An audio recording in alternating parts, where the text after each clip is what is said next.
Have you ever gazed upon the intricate tapestry of your life, the seemingly random threads of joy, sorrow, triumph, and trial, and wondered if there's a grander design at play? Have you felt that deep, resonant hum within your soul, a whisper that suggests your existence is not a mere accident, but a deliberate stroke in a masterpiece orchestrated by a divine artist? This is the eternal human quest for meaning, the yearning to understand if our fleeting moments are part of an epic narrative, a God's plan meticulously crafted for a unique and glorious purpose.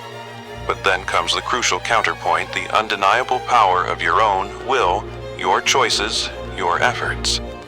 Are we simply puppets dancing on preordained strings, or are we active participants, co-architects in the unfolding of our own lives?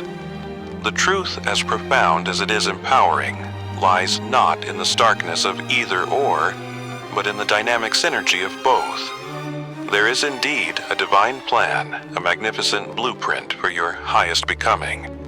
Yet this plan does not unfold in a vacuum. It awaits your action. It calls for your conscious, deliberate, and disciplined engagement to bring it from the realm of divine intention into the vibrant reality of your lived experience. This is the sacred intersection where heaven touches earth, where God's wisdom meets human endeavor. This is the path to your divine destiny. Many drift through life passively waiting for destiny to simply happen to them, like a ship without a rudder, hoping the currents will magically guide it to a glorious shore. They pray for guidance, they wish for blessings, yet they neglect the vital role of their own hands, their own minds, their own resolute spirit. And so the divine potential within them remains dormant, a magnificent song unsung, a powerful purpose unfulfilled. But you are not meant for such passivity. You are called to a higher engagement, a dynamic partnership with the Creator, a partnership where His plan illuminates the path and your disciplined action paves the way. How then do we begin to discern this divine blueprint, this God's plan, that holds the key to our most authentic and impactful life? It is not always delivered in a thunderous voice from the heavens or etched onto stone tablets.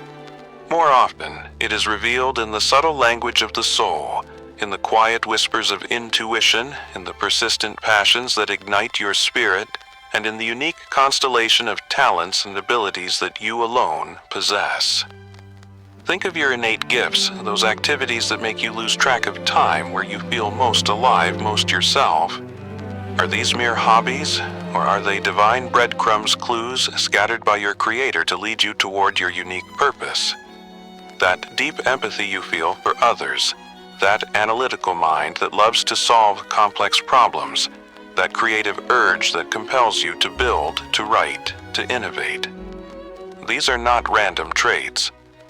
They are facets of your divine design tools given to you for the specific work you are meant to do.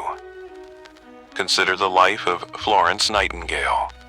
In an era when women of her social standing were expected to pursue marriage and domesticity, she felt an undeniable, divinely inspired call to alleviate suffering, to bring healing and order to the squalor of hospitals. This wasn't a career choice. It was a profound conviction, a God-given mission that burned within her. She had to defy convention, overcome immense societal resistance, and immerse herself in environments that would have broken lesser spirits. Her plan was discerned through a deep inner knowing, a compassionate ache that aligned with her unique capacities for organization and care. She recognized her God-given assignment. Discerning God's plan also involves prayerful introspection.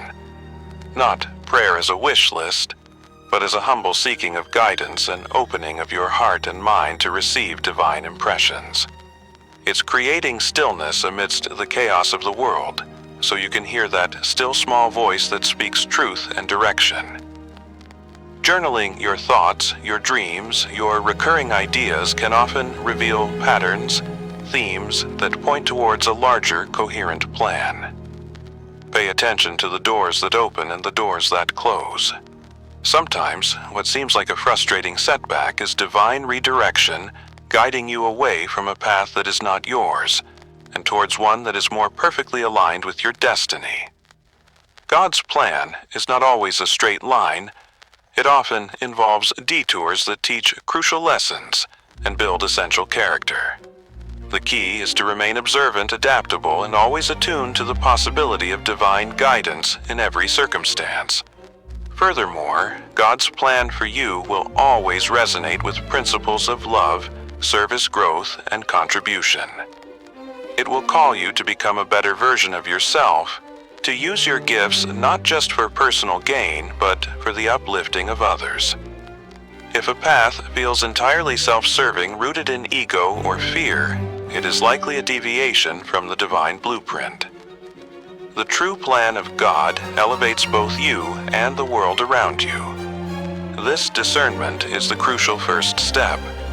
But once even a glimmer of that plan becomes clear, it demands a response. It calls for the unwavering commitment of your action, recognizing the indispensable role you play in this divine equation. The revelation of God's plan, however glorious, is but an invitation. It is a divine beckoning, a glimpse of the masterpiece your life can become. But a blueprint, no matter how perfect, does not build a cathedral. An architect's vision requires the skilled hands of the mason, the carpenter, the artisan. Similarly, God's plan for your life requires your active, willing, and energetic participation.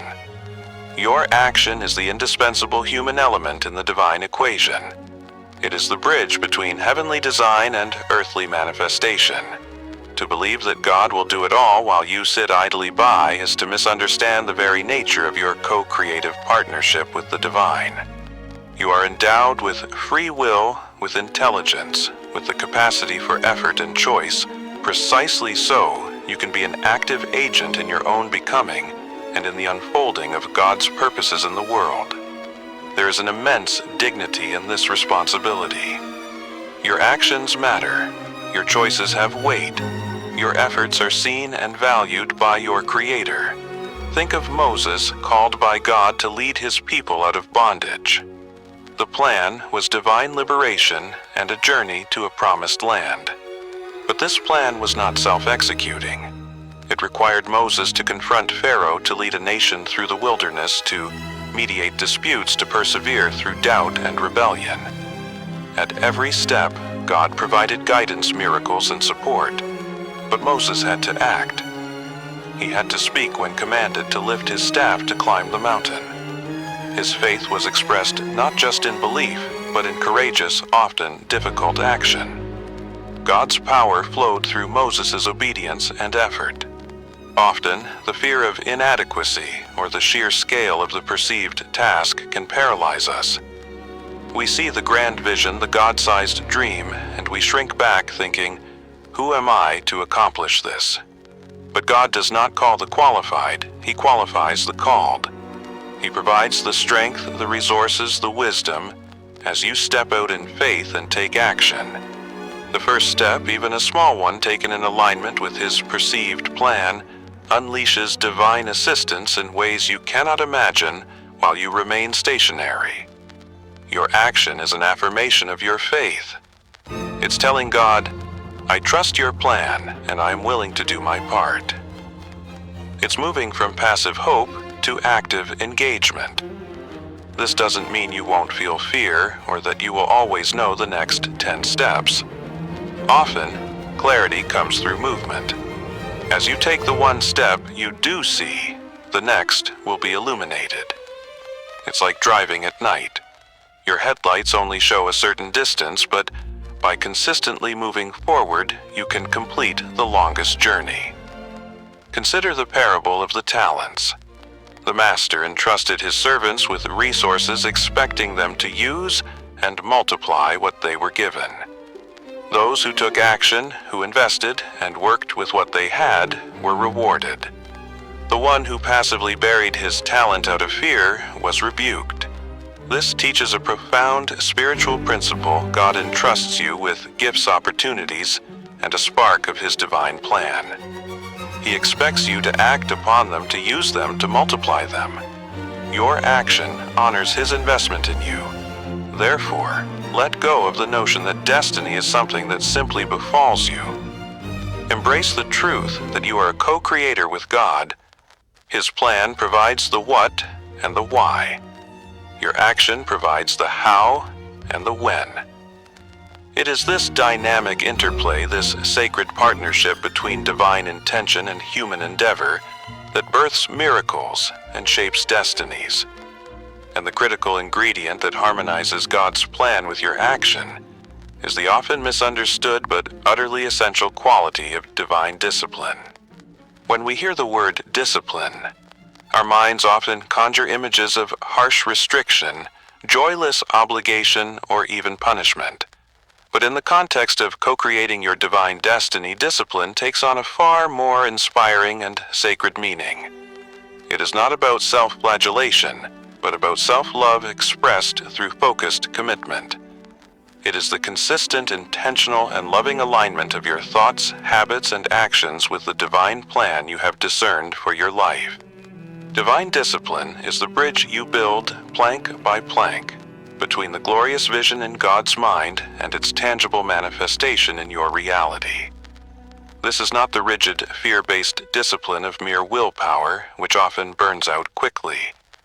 Rather, it is a Spirit-empowered discipline, fueled by your love for God, your passion for the purpose He has revealed, and your unwavering faith in His guidance and support. It's the joyful commitment to show up day after day and do the work that your divine destiny requires, trusting that your efforts, when aligned with His plan, are multiplied and made effective by His grace. Think of a world-class musician. Their breathtaking skill is not an accident of birth. It is the result of years, even decades of disciplined practice. Hours spent honing their craft, repeating scales, refining techniques, pushing through frustration and fatigue. This discipline is born not of a desire for punishment, but from a deep love for the music, a passion to express the beauty they feel within. Similarly, divine discipline is the practice you undertake out of love for the music God has placed in your soul, the unique song you are meant to sing in the world. What does this divine discipline look like in practical terms? It is the discipline to carve out time for prayer and meditation, to consistently seek that divine connection that illuminates your path and renews your strength. It is the discipline to guard your thoughts, to consciously choose faith over fear, gratitude over complaint, love over judgment. It is the discipline to manage your time and energy, wisely investing them in activities that align with your God-given purpose, rather than squandering them on distractions that lead you astray. It's the discipline of consistent effort, even when you don't feel inspired. The writer who writes a page a day regardless of mood. The entrepreneur who makes the necessary calls even after facing rejection. The parent who patiently teaches and nurtures even when exhausted. These are acts of divine discipline. They are showing up for your assignment, trusting that God will bless your faithfulness. Consider Nehemiah tasked with rebuilding the walls of Jerusalem in the face of intense opposition. The plan was clear: restore the city, protect the people. His response was one of extraordinary discipline. He prayed, he planned, he organized, he inspired, and he persevered, even when enemies mocked and threatened. He had his workers build with a tool in one hand and a weapon in the other.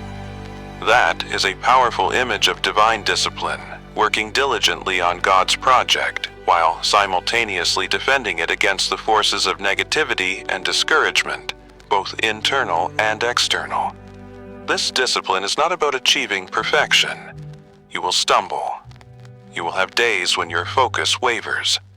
But divine discipline is also about the grace to forgive yourself, to get back up, to learn from your missteps, and to realign with God's plan. It's a marathon, not a sprint. It is sustained by a loving relationship with your Creator, who understands your human frailties and provides the strength you need when you ask for it. It's about progress, not perfection, And a crucial part of this journey involves overcoming the enemies of action, those internal forces that seek to derail your disciplined pursuit of divine destiny. The path of disciplined action, even when aligned with God's most beautiful plan, is rarely free from internal resistance. Within each of us lie subtle saboteurs, the enemies of action: inertia, fear, procrastination, doubt, and the seductive whisper of comfort zones. These are the dragons that guard the treasure of your divine destiny. Recognizing them, understanding their tactics, and developing spiritual strategies to overcome them is crucial if you are to build that bridge of discipline between God's vision and your reality. Inertia is the dead weight of inaction, the tendency to remain at rest unless compelled by a stronger force. It whispers, "Later, tomorrow, it's too much effort." It thrives on ambiguity and a lack of clear, immediate steps. The antidote to inertia is to break down the divine assignment into smaller, manageable actions. Don't focus on building the entire cathedral at once. Focus on laying the next perfect stone. And lean into the initial discomfort of starting, knowing that motion creates momentum. A small act of disciplined obedience can shatter the chains of inertia and unleash a flow of productive energy. Fear, as we've touched upon, is a powerful paralytic. Fear of failure, fear of success, fear of judgment, fear of the unknown. It paints vivid pictures of worst-case scenarios, seeking to convince you that inaction is safer than courageous movement. Divine discipline counters fear with faith. It's consciously shifting your focus from the what-ifs of potential disaster to the what-is of God's promises and His unwavering presence. It's remembering, as Dale Carnegie so wisely taught in a different context, that much of what we fear never comes to pass. Act in spite of fear. Often the very act of moving forward diminishes the fear, proving it to be a smaller obstacle than your mind made it out to be. Procrastination is inertia's cunning cousin, the art of putting off until tomorrow what God is calling you to do today. It often disguises itself as perfectionism. I need to wait until everything is perfect. Or as being overwhelmed, I don't know where to start. Divine discipline sees through these facades. It understands that perfect is often the enemy of good, and that done is better than perfect when it comes to fulfilling God's assignments. It embraces the wisdom of starting somewhere, anywhere, trusting that clarity and refinement will come through the process of doing, not before it. Scheduling your actions. Setting deadlines and creating accountability can be powerful, practical tools, here infused with the spiritual commitment to honor God's timing. Doubt undermines the very foundation of your action. Is this really God's plan? Am I capable? Will it make a difference? These insidious questions can erode your resolve. Divine discipline meets doubt with renewed seeking of God's presence and confirmation.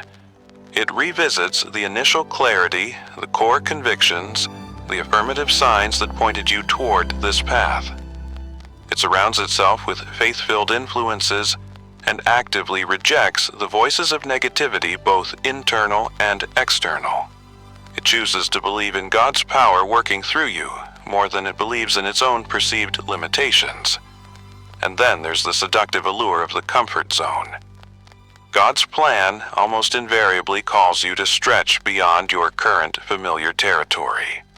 The comfort zone, while safe, is a place where dreams go to die and divine destinies remain unfulfilled. Divine discipline is the courage to embrace holy discomfort, to say yes to challenges that grow you to venture into uncharted waters, knowing that your divine navigator is with you. True growth and the realization of God's grandest plans for you always lie just outside the borders of your current ease.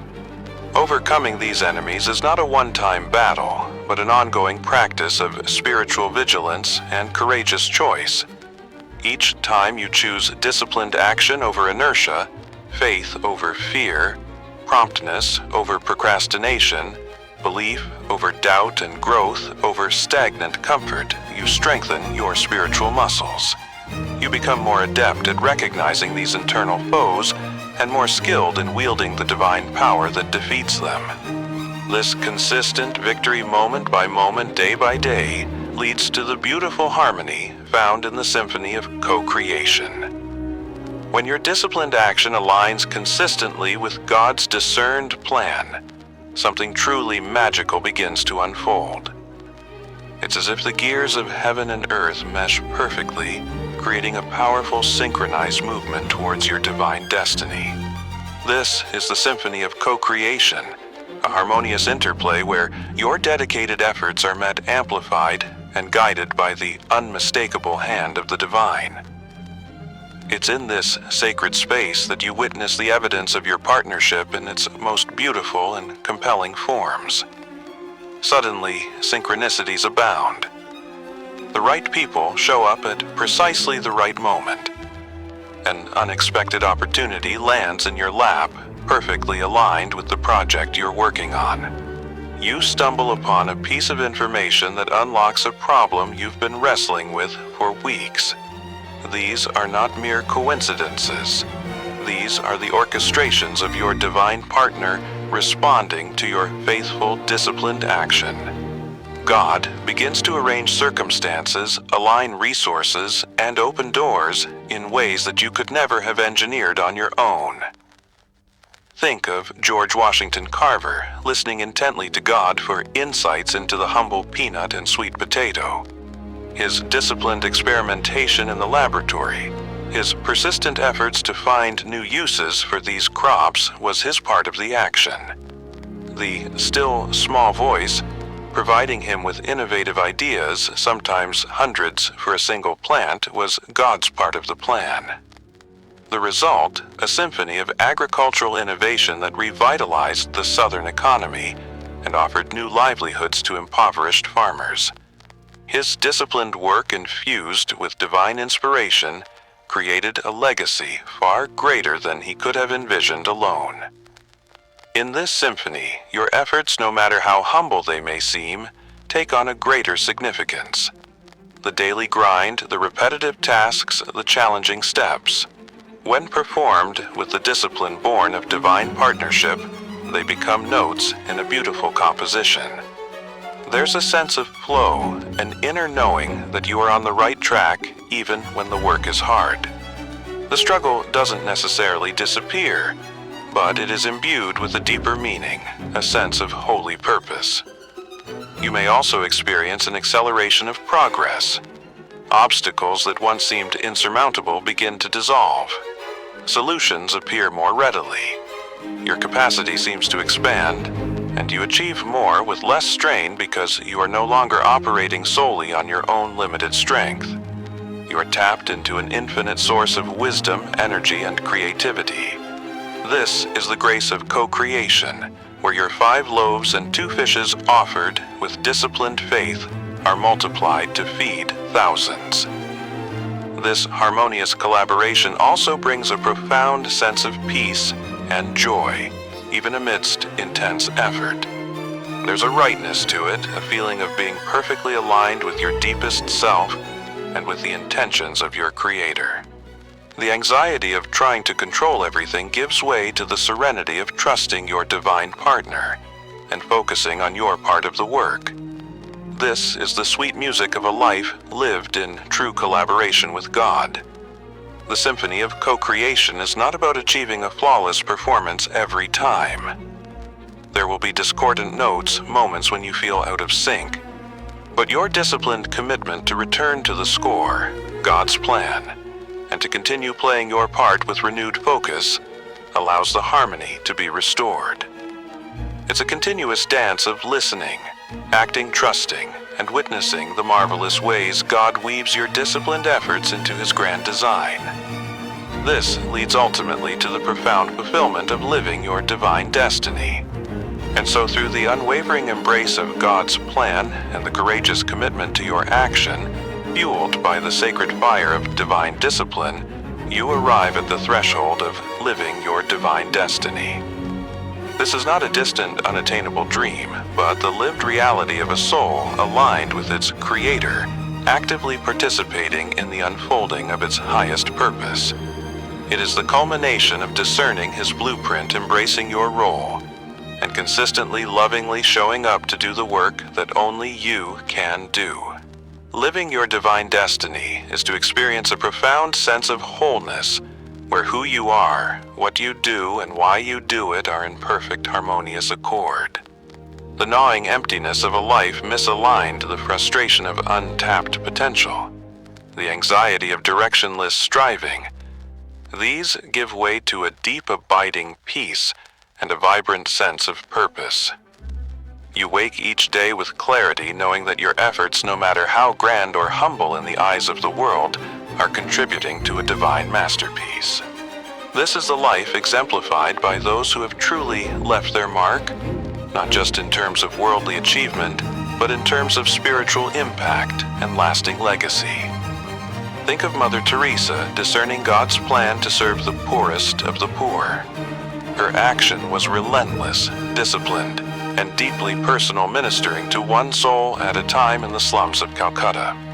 Her divine destiny was not one of ease or worldly comfort, but of profound love, immeasurable impact, and a life that radiated the compassion of God. She lived her purpose with every fiber of her being. When you are living your divine destiny, your unique gifts flourish. You operate in your strengths, and your weaknesses are either transformed or beautifully compensated for by the grace of God and the support of others He brings into your life. Your work, whatever it may be, ceases to be mere labor and becomes a form of worship, an expression of gratitude for the unique design and calling placed upon your life. There is joy in the effort, fulfillment in the contribution. This doesn't mean a life free from challenges. Destiny often involves navigating difficult terrain, overcoming significant obstacles, and making sacrifices. But these challenges are met with a different spirit, not with dread, but with a quiet confidence born of your proven partnership with the divine. You know that He who called you will also equip you, sustain you, and see you through. Your resilience is no longer just human tenacity, it is divine empowerment. Moreover, living your divine destiny has a ripple effect. As you become who God created you to be, you naturally inspire others. Your light shines, and it gives permission for others to let their own light shine. Your courage to pursue God's plan for your life can ignite a similar courage in those around you. You become a living testament to the transformative power of faith, discipline, and divine partnership. Your legacy is not just in what you achieve, but in who you become and how you reflect the love and purpose of your Creator. This is the invitation before you today on this 19th day of May, 2025, and every day hereafter. The divine plan for your life is real. Your capacity for action is God-given. The discipline to unite them is within your reach through His grace. Choose to step out of the shadows of passive waiting and into the radiant light of active co-creation. Embrace the sacred rhythm of God's plan, your action. Commit to the divine discipline that transforms vision into reality. The journey may demand your all, but it promises a fulfillment that nothing else can offer. Your divine destiny is not a distant star to be wished upon, but a path to be walked, a truth to be lived, a masterpiece to be co-created with the master artist. The time for action is now. Your destiny awaits your disciplined yes.